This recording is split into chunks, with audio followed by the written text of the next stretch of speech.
시간이 되었으므로 2022년 1월 21일 금요일 아침 예배를 시작하겠습니다. 주의 기도로 예배를 시작하겠습니다. 하늘에 계신 우리 아버지여, 이름이 거룩히 여김을 받으시오며 나라의 마옵시며 뜻이 하늘에서 이루어진 것 같이 땅에서도 이루어지이다. 오늘날 우리에게 일용할 양식을 주시옵고 우리가 우리에게 죄진 자를 사하여 준 것 같이 우리의 죄를 사하여 주시옵고 우리를 시험에 들게 하지 마시옵고 다만 악에서 구하옵소서. 나라와 권세와 영광이 아버지께 영원히 있사옵나이다. 아멘. 하나님 감사합니다. 오늘도 새로운 하루를 열게 하여 주심을 감사합니다. 오늘도 성령 하나님과 동행하는 귀한 삶 되기를 소원합니다. 말씀 안에서 믿음의 열매를 맺고 하나님을 기쁘시게 하는 삶을 살기를 소원합니다. 그렇게 살 수 있도록 우리에게 은혜를 베풀어 주시옵소서. 하나님 말씀을 붙잡고 다시 일어설 수 있도록 우리에게 용기와 희망을 베풀어 주시옵소서. 우리가 사람을 바라보지 않고 하나님을 바라보며 예수 그리스도의 은혜를 마음에 새기며 앞으로 전진하는 주의 용사 될 수 있도록 도와주시옵소서. 환난 날에 더욱더 예수를 깊이 생각하여 하나님 보시기에 아름답고 합당한 삶을 살 수 있도록 도와주시옵소서.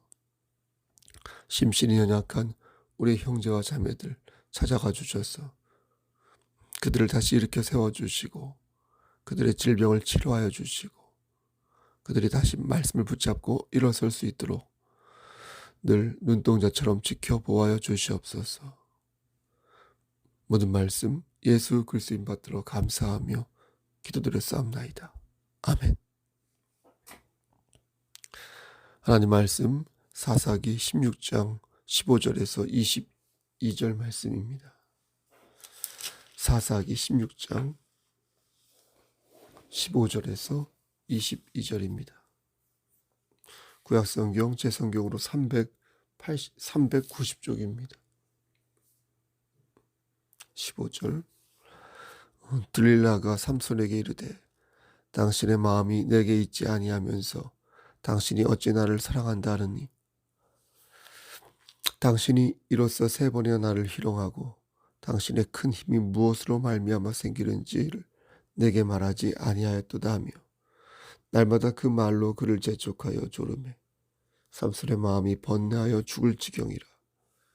삼손이 진심을 드러내어 그에게 이르되 내 머리 위에는 삭도를 대지 아니하였나니 이는 내가 모태에서부터 하나님의 나시린이 되었습니다.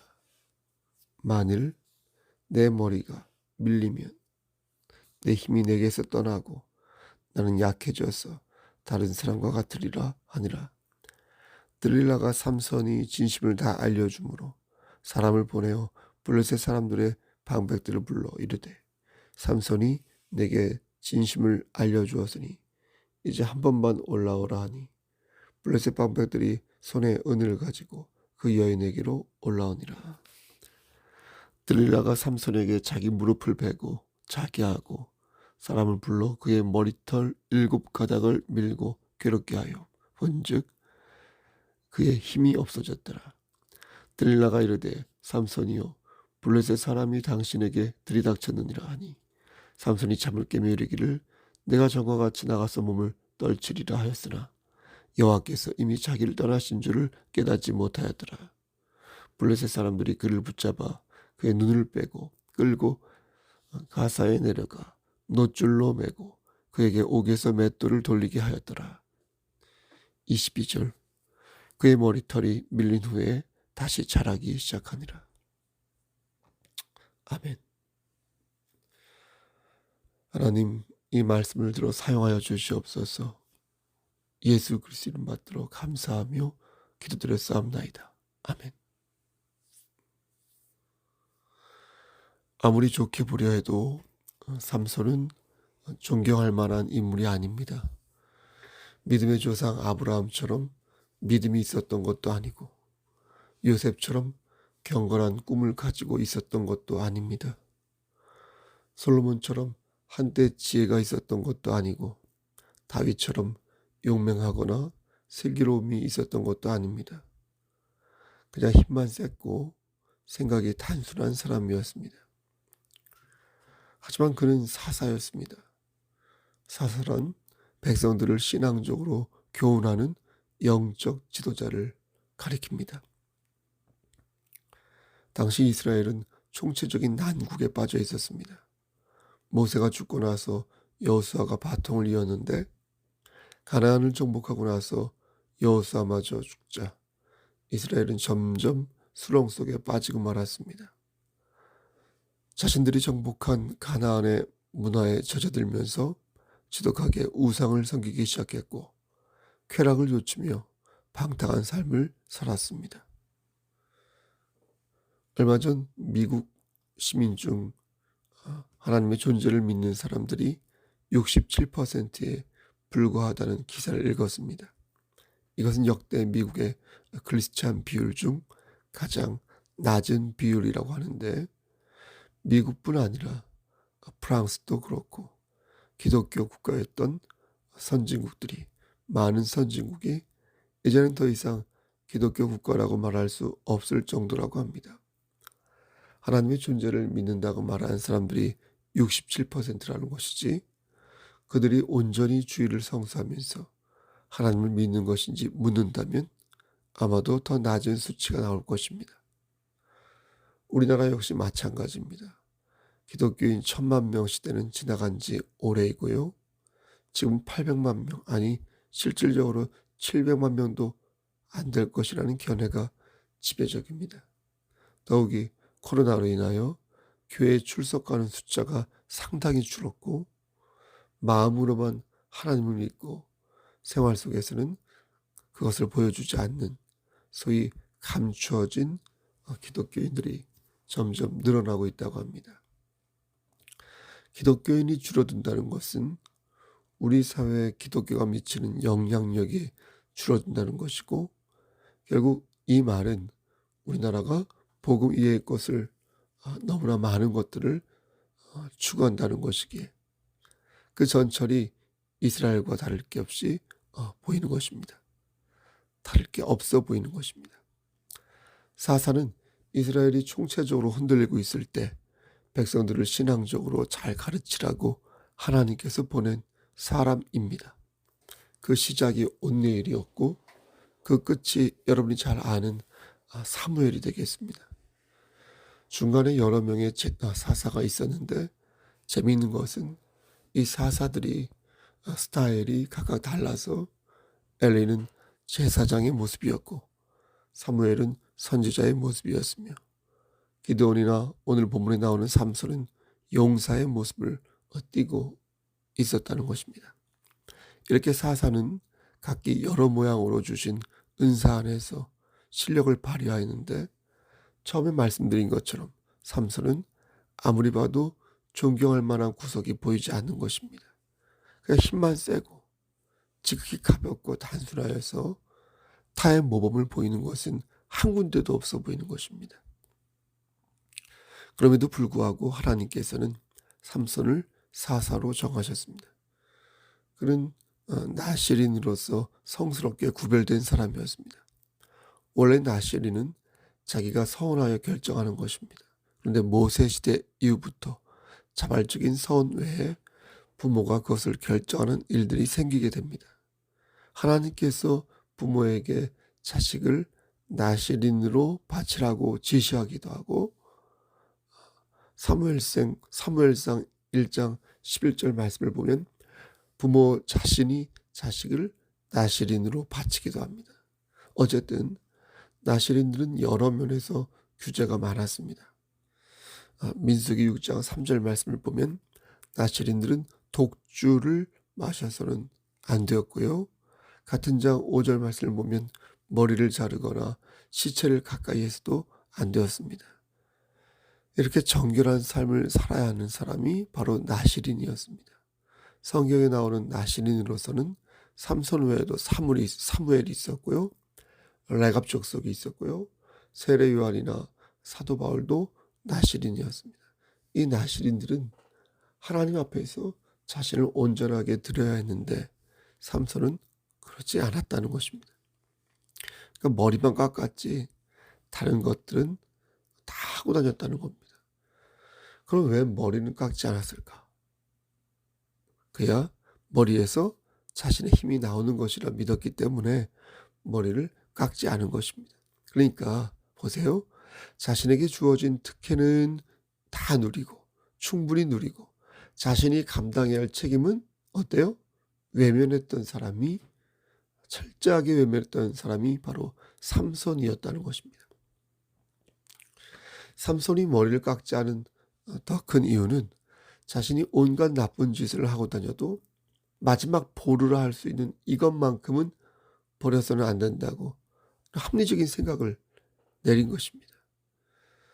하지만 삼손은 본질을 보지 않고 현상만을 보았습니다. 정말로 중요한 것은 머리카락이 아니라 하나님을 향한 마음인데 삼손은 그것을 몰랐고 또 그렇게 살지 않은 것입니다. 삼손의 행각에 대해서 간략하게 요약해보면 이렇습니다. 삼손이 자라나 블레셋 여인을 좋아하여 결혼합니다. 블레셋 여인은 이방인의 여자로서 하나님을 믿지 않는 여성이었습니다. 이럴 경우 보통 하나님을 믿는 남편을 따라오는데 삼손의 아내는 그러지 않았습니다. 삼손 역시 아내에게 하나님을 믿을 것을 주장하지 않았습니다. 그러니까 요즘 말로 말하면 종교의 자유를 준 것입니다. 종교의 자유를 주겠다는 말이 꽤 관대해 보이고 교양이 있어 보이지만 문제는 삼손 역시 이방 문화를 매우 좋아했다는 것입니다. 그는 7일간 30명의 친구를 초대하여 잔치를 벌입니다. 그때 60벌의 옷을 걸고 수수께끼를 내는데 친구들이 삼손의 아내를 꿰어 남편에게 답을 알아내라고 말합니다. 아내는 눈물을 흘리며 남편 삼손에게 답을 물어보고 아내의 울음에 못 이겨 삼손은 수수께끼의 답이 꿀과 사자라는 것을 가르쳐 줍니다. 결국 답을 듣게 된 삼손의 친구들은 수수께끼를 맞추게 되고 이에 분노한 삼손은 블레셋 사람 30명을 죽이고 노략질하여 옷을 주고는 자신의 아내를 그 친구들에게 주어버리고 맙니다. 그러고는 다시 장인에게 가서 작은 딸을 달라고 하고는 밭과 감나무를 불살라버립니다. 그것을 보고 블레셋 사람들은 이를 가게 되고 다시 포복하기 위하여 어떻게 합니까? 삼손의 아내와 장인의 집을 불살라 죽이고 맙니다. 삼손은 도망가고 그를 잡으러 온 나귀들을 어떻게 합니까? 나귀 턱뼈로 갈겨서 죽이는데 그 숫자가 무려 1000명이나 되었다고 말합니다. 이게 바로 삼손의 그동안 살아온 모습이었습니다. 여기에 그치지 않습니다. 삼손은 이 일이 있은 후 들릴라를 만나는데 블레셋 사람들이 삼손을 죽이기 위해 그 힘의 원천을 묻게 되고 들릴라는 은 1100개를 받고 삼손의 힘을 그들에게 알려주게 됩니다. 은 1100개 정도는 아주 큰 액수입니다. 보통은 은 한 세겔이 노동자의 4일 품삯, 나흘 품삯에 해당한다고 합니다. 그러니까 하루에 5만 원을 벌었다면 20만 원 정도에 되는 금액인 것입니다. 그러니까 은 1100개는 들릴라가 약 10년 동안 쓰지 않고 벌기만 해도 모으기 힘든 아주 큰 액수인 것입니다. 대략 2, 3억 정도 되겠죠. 근데 가만히 보면 들릴라가 좀 우둔한 여자라는 것을 알 수 있습니다. 들릴라는 삼손에게 당신의 큰 힘이 어디에서 나오는지 직접적으로 물었습니다. 그렇죠? 보통 이런 경우 돌려서 물어볼 법한데 들릴라는 그러지 않았습니다. 아마도 이런 모습을 보면서 삼손은 적지 않게 방심을 했을 것입니다. 만약 교묘하게 물었다면 삼손은 자신을 궁지에 몰기 위해 그러는 것이라고 생각했을 텐데 들릴라는 무식할 정도로 질문이 직설적이었습니다. 삼손은 들릴라의 질문이 자신을 궁지에 몰기 위한 질문이 아니라 단지 당시에 유행했던 미신적인 어떤 사고방식에서부터 나온 것이라고 생각했습니다. 그래서 삼손은 농담처럼 답을 해주었습니다. 삼손은 마르지 아니한 새 활줄 7으로 자신을 결박하면 자신이 힘을 쓰지 못한다고 말해주었습니다. 하지만 그건 거짓이었고, 그래서 블레셋 사람들은 삼손을 잡을 수 없었습니다. 그런데 어처구니 없는 것은 들릴라의 행동입니다. 들릴라는 반성하기는커녕 적반하장의 모습을 보였습니다. 더 놀라운 것은 그러한 들릴라의 모습을 보면서 삼손이 전혀 화를 냈습니까? 화를 내지 않았다는 것입니다. 삼손은 다시 들릴라에게 자신의 힘을 없앨 수 있는 방법을 가르쳐 줍니다. 그러면서 말하기를 쓰지 아니한 새 밧줄로 자신을 결박하면 자신이 힘을 못 쓰게 될 것이라고 말합니다. 하지만 그것도 농담이었습니다. 들릴라는 다시 적반하장격으로 삼손에게 화를 내고, 삼손은 그 모습을 보고 다시 들릴라에게 농담하기를 자신의 머리털 7가닥을 윗손에 섞어 짜면 힘이 빠질 것이라고 말을 하였습니다. 하지만 이 역시 삼손의 거짓이자 농담이었습니다. 들릴라는 흥분하며 말합니다. 15절 말씀에 당신의 마음이 내게 있지 아니하면서 당신이 어찌 나를 사랑한다 하느냐. 당신이 이로써 3번이나 나를 희롱하였다. 결국 삼손은 자신의 비밀을 들릴라에게 털어놓습니다. 그리고 삼손은 실제 어떻게 됩니까? 힘을 잃어버리게 됩니다. 그런데 들릴라는 더 이상 실수를 하지 않기 위해 신중한 모습을 보입니다. 19절 말씀을 보면 들릴라는 정말로 삼손의 힘이 빠졌는지 확인하기 위하여 그를 괴롭힙니다. 그리고 실제 삼손이 힘이 빠졌다는 사실을 알게 됩니다. 여러분, 사실 삼손의 힘은 외적인 머리카락에 있는 것이 아니었습니다. 그것은 단지 상징적인 의미일 뿐 힘의 원천은 그것이 아니었습니다. 여러분, 그렇다면 삼손의 힘은 어디에서부터 온 것일까요? 이것이 바로 오늘 본문의 핵심입니다. 삼손의 힘의 원천은 머리카락이 아니라 그의 신앙이었습니다. 삼손의 힘이 사라진 때는 그의 머리카락이 잘리운 때가 아니라 그가 하나님의 사람이 되기를 거부한 그때에 사라진 것입니다. 그의 삶은 얼마나 가벼웠습니까? 우리는 삼손의 모습에서 팥 한 그릇으로 자신의 장자권을 동생에게 팔아넘긴 에서의 모습을 떠올릴 수 있습니다. 우리는 삼손의 모습에서 하나님께 대충 예배를 올렸던 가인의 모습을 발견할 수 있습니다. 삼손은 하나님의 사람이 되기를 거부했습니다. 그가 끝까지 하나님의 사람이었다면 그는 절대 자신의 비밀을 여자에게 말하지 않았을 것입니다. 얼마나 하나님의 일을 가볍게 생각했길래, 얼마나 하나님의 일을 우습게 생각했길래, 얼마나 하나님의 자녀로서의 긍지를 우습게 여겼길래 그렇게 농담으로 진을 치고 상습적으로 잘못을 범했을까요? 저는 이것처럼 슬픈 일도 없다고 생각합니다. 그래서 저는 16장 20절 말씀이 구약 성경에서 가장 슬픈 말씀 중 하나라고 생각하는 것입니다. 20절 말씀 하반절에 여호와께서 이미 자기를 떠나신 줄을 깨닫지 못하였더라. 술에 깨어보니 자기가 아니라는 것입니다.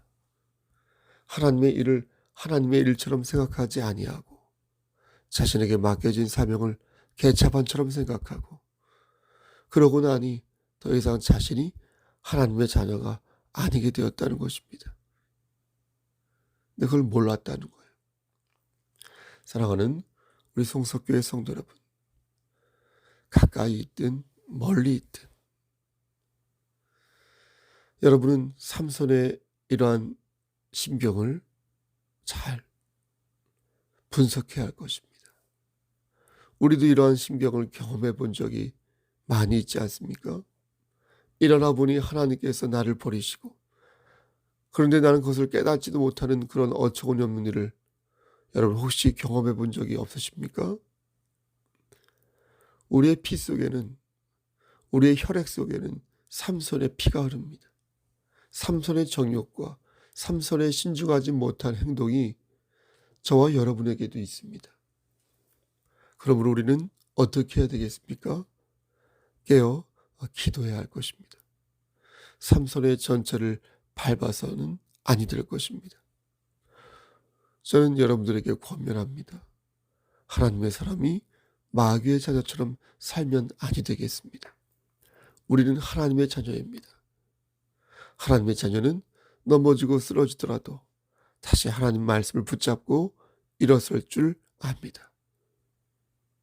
하나님의 사람, 하나님의 자녀, 여러분이 진정 천국 백성이 되기를 원하신다면 하나님의 말씀을 붙잡고 끝까지 앞으로 전진하시기를 소원합니다. 아름다운 하나님의 사람이 되시기를 축원합니다. 신앙인으로서 가벼운 삶을 살지 마시기를 소원합니다. 한 분도 나고자 되지 말고 않으시고 끝까지 하나님의 사람으로 남아 계시기를 우리를 주에서 구속하여 주신 주 예수 그리스도를 받들어 간절히 축원합니다. 아멘. 이제는 우리를 죄에서 구속하여 주신 우리 구주 예수 그리스도의 은혜와 아버지 하나님의 만극하신 그 사랑하심과 성령님의 교통하시고 인도하시는 모든 역사하심이 하나님 말씀 안에서 진실로 진리를 소화하고 천국 백성으로 살아남기를 소원하는 여기 모인 성도와 그들의 가정과 이 제단과 이 나라 위에 하나님의 사랑하심이 세세토록 함께 계실지어다. 아멘. 예배를 마쳤습니다. 여러분 오늘 무슨 일이 있으면 연락 주시고요. 그리고 건강 유의하시고요. 감기 조심하시길 바랍니다. 오늘 하루도 힘찬 하루 되십시오. 샬롬.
눈이 덮여갖고 뭐 길을 다시 이 길로 가서 다시 길을 다시 다시 깎고. 내야 한다 이게. 저쪽으로 하고 옛날에 저기로 꼭 올라갔잖아. 눈이 와가지고 또 길이 안 보였나 보다. 눈이 와서 길을 잘.